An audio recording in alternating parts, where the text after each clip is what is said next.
Welcome to the study friends. Recently आपने एक debate सुनी होगी एनजेएसी वर्सेस कॉलेजियम। अभी क्या हुआ था कि यशवंत वर्मा जो दिल्ली हाई कोर्ट के जस्टिस थे, उनके घर पे एक वैड ऑफ नोट्स मिला था, जिसके बाद से हमारे जो वाइस प्रेसिडेंट हैं उन्होंने एक स्टेटमेंट दिया कि अगर एनजेएसी होता तो स्थिति कुछ और होती।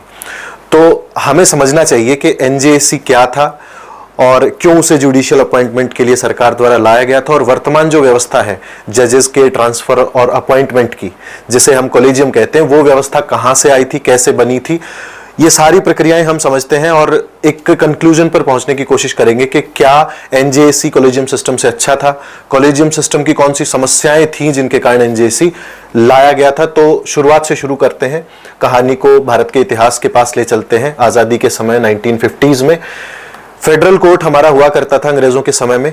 तो अंग्रेजों ने जब हमारा देश छोड़ा तो हमने फेडरल कोर्ट्स के जो जजेस थे उनको हमारे नए नवेले सुप्रीम कोर्ट में ट्रांसफर कर दिया। हीरालाल जेकानिया भारत के पहले सीजेआई बनते हैं। उनके सीजेआई बनने के बाद 1970s तक प्रक्रिया वही चलती रही जो हमारे संविधान में दी गई है। और संविधान में 2 आर्टिकल हैं जो जजेस के अपॉइंटमेंट, ट्रांसफर और उससे जुड़ी प्रक्रियाओं के बारे में संबंधित हैं। उन्हें आप जानते भी होंगे, आर्टिकल 124 और आर्टिकल 217।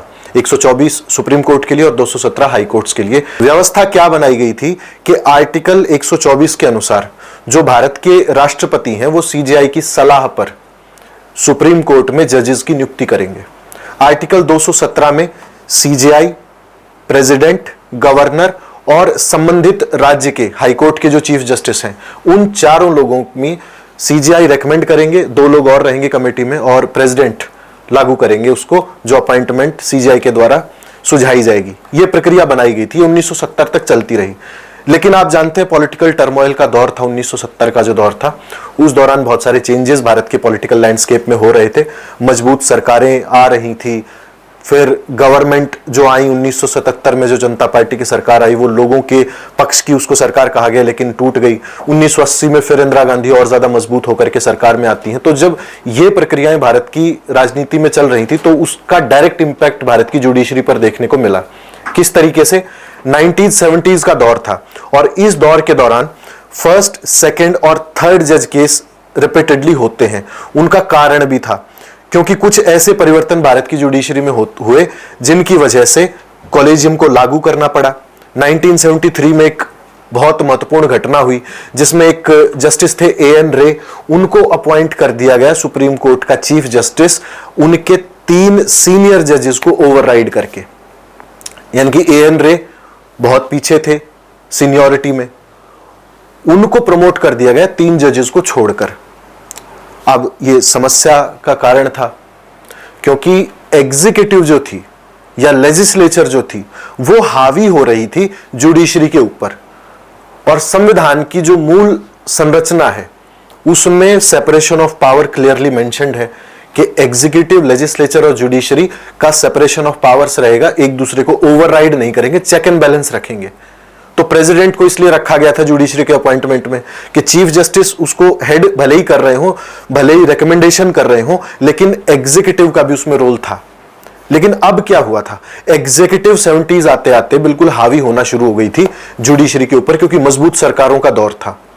तो पहला केस हमें 1973 में देखने को मिलता है जब एएन रे को अपॉइंट कर दिया गया। फिर 1977 में आप जानते हैं जस्टिस एचआर खन्ना थे, उनको ओवरलुक करते हुए एमएच बेग को बना दिया गया चीफ जस्टिस ऑफ इंडिया। अब ये जब हुआ तो मजबूत सरकारों के दौर में कई बार व्यक्ति उतनी मुखरता से नहीं बोल पाता, और ऐसा ही हमारे इंस्टीट्यूशंस के साथ भी हुआ। जुडिशरी इस बात को देखती रही लेकिन कुछ कर नहीं सकी, और जब करने का वक्त आया तो उन्होंने वो किया जो सिस्टम आज हम देखते हैं।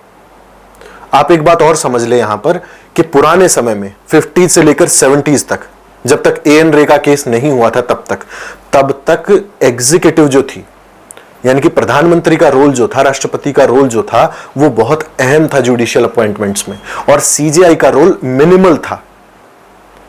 फिर क्या होता है, वो आज का जो सिस्टम बना उसको निर्धारित करता है। पहला जस्टिस केस होता है, 3 जज केस हुए भारत में बहुत महत्वपूर्ण, जिनमें से कॉलेजियम बनाने के लिए हर केस का महत्वपूर्ण योगदान है। तो पहला जो जस्टिस केस होता है उसके कारण आज का जो सिस्टम है वो बना। 1981 में फर्स्ट जज केस हुआ जिसमें कहा गया कि जो कंसल्टेशन है सीजेआई का, 124 में क्या प्रावधान है कि राष्ट्रपति सीजेआई की सलाह पर नियुक्ति करेंगे। तो जो सलाह है वो सहमति नहीं है, ऐसा फर्स्ट जज केस 1981 में कहा गया। और कारण इसका, क्योंकि इंदिरा गांधी की सरकार थी, मजबूत सरकार थी। तो मजबूत सरकार में जो एट्रोसिटीज अगर जुडिशरी पर सो कॉल्ड हो रही थी तो उनको आप रिटेलिएट नहीं कर पाए। फर्स्ट जज केस में कहा गया कि जो कंसल्टेशन है वो कंकरेंस नहीं है, यानी कि सलाह जो वो सहमति के बराबर नहीं है। सेकंड जज केस 1993 में होता है। उस केस में कहा गया कि जो सलाह है वो बाइंडिंग है और जो जुडिशरी का ओपिनियन है, यानी कि सीजीआई का जो ओपिनियन है वो बाइंडिंग होगा एग्जीक्यूटिव के ऊपर। और इस तरीके से कॉलेजियम का बर्थ होता है। उसमें जो सलाह मशवरा की जो समिति थी, जिसको हम कॉलेजियम कहते हैं, उसमें सीजीआई प्लस 2 सीनियर मोस्ट जजेस हुआ करते थे। अब 1998 में थर्ड जज केस होता है, जिसमें यह कहा गया कि कॉलेजियम को एक्सपैंड करने की आवश्यकता है, क्योंकि 2 जज और एक सीजीआई मिलकर के वो कार्य नहीं कर सकते जो शायद जुडिशरी को आवश्यकता है। तो 4 जजेस सीनियर मोस्ट और एक सीजीआई, 5 जजेस। और हाईकोर्ट के लिए सीजीआई प्लस 2 हाईकोर्ट के जो सीनियर मोस्ट जजेस हैं वो कॉलेजियम का पार्ट होते हैं। वो डिसाइड करते हैं कि किसको प्रेसिडेंट के पास किसका नाम भेजा जाना चाहिए, तब एक्सेंट आती है वहां से और बाद में जजों की नियुक्ति होती है। अब इस कॉलेजियम सिस्टम में के बनने के बाद से समस्याएं आनी शुरू हो गई, क्योंकि हमने देखा कि पहले एग्जीक्यूटिव का रोल बहुत ज्यादा था, फिर धीरे धीरे टेक ओवर कर लिया जुडिशरी ने पूरा अपने पास। तो जब एक इंस्टीट्यूशन के पास पूरी पावर आ जाती है तो उसमें निश्चित तौर पर समस्याएं आनी शुरू होती हैं। यहां पर क्या समस्या आई? पहली बात तो जो अपॉइंटमेंट होती थी उसमें ट्रांसपेरेंसी नहीं होती थी। नेपोटिज्म के बहुत ज्यादा आरोप जुडिशरी के ऊपर रिसेंटली लगे।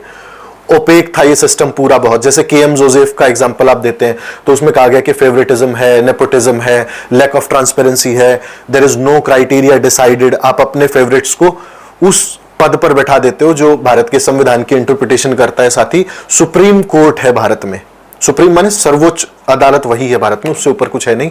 तो ऐसी जगह पर जब favouritism, nepotism, lack of transparency, इस तरीके की समस्याएं आएंगी, अकाउंटेबिलिटी और डिलेज इन अपॉइंटमेंट जब होगा, तो निश्चित तौर पर समस्याओं का समाधान करने के लिए सरकार को आगे आना पड़ेगा।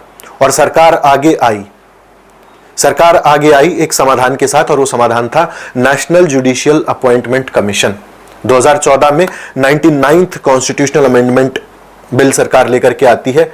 एनजेसी एक्ट इसी बिल के आधार पर बनता है, जिसने कॉलेजियम सिस्टम को रिप्लेस करने की बात कही और कॉलेजियम को रिप्लेस करके नेशनल जुडिशियल अपॉइंटमेंट कमीशन आया।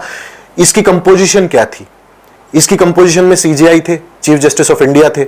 उसके बाद जो 2 सीनियर मोस्ट जजेस हैं सुप्रीम कोर्ट के, वो थे भारत के कानून मंत्री, लॉ मिनिस्टर थे। 2 एमिनेंट पर्सनैलिटीज, अब इसमें कोई भी हो सकता है, जो सीजीआई, प्राइम मिनिस्टर और लीडर ऑफ अपोजिशन मिलकर के 2 प्रोमिनेंट पर्सनैलिटीज कोई भी हो सकती हैं, वो लॉ के फील्ड से हो सकती हैं या any other simple prominent personalities, उसमें लिखा हुआ था। तो ये जब यूनानिमसली पास हो गया, और आप जानते हैं कॉन्स्टिट्यूशनल अमेंडमेंट बिल जब आता है तो उसमें राज्यों के एसेंट भी लगते हैं, तो राज्यों ने भी जो नंबर था वो पूरा किया और ये बिल वापस से चला गया किसके पास? जुडिशरी के पास। जिनके लिए बिल था उन्हीं के पास बिल चला गया। अब इसमें एक मशहूर शेर कई बार उन दिनों कोट हुआ कि मेरा कातिल ही मेरा मुंसिफ है, क्या मेरे हक में फैसला देगा। तो तत्कालीन जो जजेस थे और जो लिख रहे थे इसके बारे में, उन्होंने इसका बहुत हवाला दिया कि जिसके खिलाफ केस है वही अपना केस खुद लड़ रहा है, वही उस केस में जज है। तो जुडिशरी ने इस पर क्या कहा? जब ये केस फाइनली गया सुप्रीम कोर्ट में तो उन्होंने कहा कि it is against the basic structure of our constitution. Basic structure में क्या उन्होंने कहा कि जुडिशरी जो है वो इंडिपेंडेंट है एग्जीक्यूटिव से, और दोनों में एक दूसरे का हस्तक्षेप नहीं होना चाहिए। और इस हस्तक्षेप को देखते हुए ही जो एनजेसी था उसको स्ट्राइक डाउन कर दिया गया, 4-1 के मैंडेट से उसको हटा दिया गया। इसमें जस्टिस के.एस. खेयर थे, मदन लोकुर थे, कुरियन जोसेफ थे, ए.के. गोयल थे, और जस्टिस जे. चेमलेश्वर जो थे उन्होंने डिसेंटिंग व्यू इसमें दिया था कि वो सहमत थे इससे कि इसको लागू कर देना चाहिए, लेकिन इसको लागू नहीं किया गया। उस वक्त भी कहा गया कि बहुत सारी समस्याएं हैं। 2 मेजर समस्याएं इसमें सामने आई। पहली समस्या क्या थी कि जो 6 मेंबर की बॉडी है ना, उनमें से किन्हीं 2 मेंबर को वीटो पावर थी।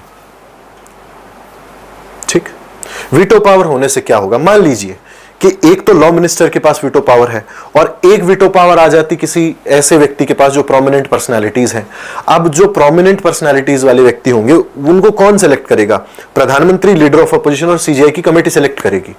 तो अगर वो व्यक्ति ऐसे आ जाते जो वर्तमान पॉलिटिकल लीडरशिप के साथ सामंजस्य में होते, तो वो तो किसी भी अपॉइंटमेंट को स्ट्राइक डाउन कर सकते थे अपने वीटो से। तो ये जुडिशरी को समस्या आई। दूसरी एक जो समस्या थी कि 6 मेंबर हैं उस कंपोजिशन में, जो मेंबर सेलेक्ट करेंगे अपॉइंटमेंट के और ट्रांसफर के लिए। तो अगर एक डेडलॉक हो जाता है, मान लीजिए जुडिशरी के 3 मेंबर एक तरफ हो जाते हैं, एग्जीक्यूटिव के 3 मेंबर एक तरफ हो जाते हैं, जिसमें लॉ मिनिस्टर और 2 प्रोमिनेंट पर्सनालिटीज हैं, तो ऐसे में उस डेडलॉक की स्थिति में क्या समाधान होगा, उसके लिए कोई व्यवस्था नहीं थी। तो जो पूरी डिबेट इस वक्त खुली हुई है वो यही कि अगर सरकार चाहे तो दोबारा से इस बिल को रिविजिट कर सकती है, जैसा कि वाइस प्रेसिडेंट ने अपने जो बयान है उसमें कह ही दिया कि अगर एनजेसी होता तो स्थितियां और कुछ होती। तो उस और कुछ स्थिति के लिए ही शायद इन 2 प्रस्तावों पर विचार किया जाए कि वीटो पावर सीजीआई को दे दी जाए, कि सीजीआई वीटो कर सकते हैं किसी भी ट्रांसफर को, पोस्टिंग को, और दूसरा कि जो 3-3 का डेडलॉक है उसको खत्म करने के लिए या तो काउंसिल के मेंबर्स बढ़ा दिए जाएं, या 3-3 का जब डेडलॉक हो जाए तो उसमें सीजीआई को डिसाइडिंग वोट दे दिया जाए कि सीजीआई डिसाइड करेंगे कि क्या होगा। ऐसा करने से होगा क्या? एक तो एग्जीक्यूटिव की भूमिका आ जाएगी लेजिस्लेचर में, और एक पॉजिटिव भूमिका के तौर पर आप इसे देखेंगे, क्योंकि कहीं ना कहीं जो एग्जीक्यूटिव हो वो रिप्रेजेंट करती है लोगों को, और लोगों की भागीदारी नहीं दिखती है हमें जुडिशरी में डायरेक्टली। क्योंकि जो पोस्टिंग्स होती हैं, ट्रांसफर होते हैं, नई नियुक्तियां होती हैं, या जुडिशरी में जो लोग हैं उस पर जनरेशनल लॉयर होने का एक दबाव भी रहता है, उन्हीं लोगों को बार बार पिता पुत्र और इस प्रकार से बार बार लेकर के आया जाता है। तो लोगों के मन में एक संशय पैदा होता है कि जो लोग हमारा भविष्य निर्धारित कर रहे हैं उनमें हमारी भूमिका ही नहीं है। जैसे कानून जब कोई बनता है तो उसमें लोकसभा की भूमिका होती है, कोई भी भारत का व्यक्ति लोकसभा के जरिए रिप्रेजेंटेशन में आ सकता है, लेकिन कितनी संभावना है आज कि आप कॉलेजियम के जरिए भारत के न्यायिक तंत्र में घुस सकते हैं और प्रोमिनेंट पोजीशन हासिल कर सकते हैं। ये एक डिबेट चल भी रही थी और आज भी चलती रहती है कि कॉलेजियम को क्यों खत्म नहीं होना चाहिए। तो ये एक डिबेट है एनजेएससी और कॉलेजियम के अराउंड। कॉलेजियम खत्म होगा इसकी संभावना एग्जीक्यूटिव तो देखती है, क्या एनजेएससी वापस आएगा इसके लिए सरकार लगातार प्रयासरत है। तो अगर कोई ऐसी सहमति बने, कोई ऐसा बीच का रास्ता निकले जिसमें एग्जीक्यूटिव की थोड़ी बहुत संभावना रहे जुडिशरी में दखल देने की, और अगर संविधान की बात करें तो संविधान में तो ये नहीं लिखा गया है कि सीजीआई डिसाइड करेंगे, कॉलेजियम डिसाइड करेगा। कॉलेजियम संविधान में तो नहीं लिखा है, वो इंटरप्रिटेशन, जुडिशियल इंटरप्रिटेशंस के जरिए आया है। तो जुडिशरी अगर ये डिसाइड करे कि हमें कॉलेजियम की बजाय कोई अच्छी व्यवस्था चाहिए जिसमें जुडिशरी का दखल रहे, एग्जीक्यूटिव का भी दखल रहे, जो कि मूल संविधान में लिखा है कि प्रेसिडेंट जो कि एग्जीक्यूटिव का पार्ट है वो डिसाइड करेंगे या सीजीआई की सलाह पर वो नियुक्तियां करेंगे, तो क्यों नहीं प्रेसिडेंट का रोल अभी भी उतना ज्यादा महत्वपूर्ण बनाया जाना चाहिए जितना कि पहले ही था। अब इससे होता क्या है? होता यह है कि एग्जीक्यूटिव अपनी तरीके से रोड़े अटकाने की कोशिश करती है न्यायिक नियुक्तियों में, जैसे इंटेलिजेंस रिपोर्ट्स के जरिए कई बार, या बैकग्राउंड चेक के नाम पर कई बार। बहुत सारे ऐसे केसेस हैं। अभी रिसेंटली एक रिपोर्ट में कहा गया कि अराउंड 100, करीब 100 के करीब ऐसी नियुक्तियां हैं हाई कोर्ट्स में जो लंबित हैं केवल एग्जीक्यूटिव की असेंट के बिना। तो जब एक संस्थान को नियुक्तियों के लिए असेंट देना है, सहमति देनी है, दूसरे को रिकमेंडेशन देनी है और एक को लागू करना है, तो क्यों नहीं आपस में मिलकर के एक ऐसा तंत्र स्थापित किया जाए जिसके जरिए नियुक्तियां भी हो जाएं और जो अड़चनें आ रही हैं इस पूरे विवाद में वो भी ना आए। 2 मुद्दे मैंने आपसे कहे, एक तो 3-3 के डेडलॉक का और एक वीटो पावर का। अगर इन दोनों इश्यूज को सुलझाने में सीजीआई और प्रेसिडेंट या प्राइम मिनिस्टर सफल होते हैं, या लॉ मिनिस्टर उसका एक भाग है, वो अगर सहमत होते हैं, तो निश्चित तौर पर इस व्यवस्था पर काम किया जा सकता है। फिर कॉलेजियम खत्म हो सकता है और एनजेएससी की वापसी हो सकती है। तो ये था हमारा डिस्कशन। आपको कैसा लगा हमें कमेंट करके बताएं, और वीडियो को अपने साथियों के साथ या ऐसे व्यक्ति के साथ जो इंटरेस्ट रखते हैं ऐसे विषयों में, उनके साथ साझा करें। बहुत बहुत धन्यवाद। आपसे किसी नए विषय के साथ एक बार फिर से मिलेंगे। Thank you so much.